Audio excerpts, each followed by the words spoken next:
There's a version of me waiting on the other side of my excuses.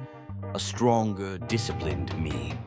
The one who doesn't hit snooze or scroll for hours. That version isn't a fantasy. It's real, and it's waiting for me to show up. But here's the hard truth. I can't become that person by staying the same.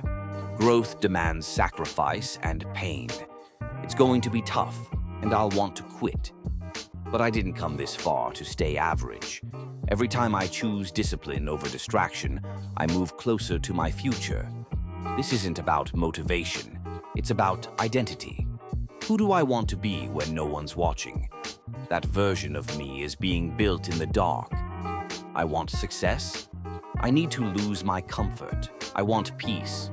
I must fight the war inside my mind. It's time to silence the excuses and kill the old habits.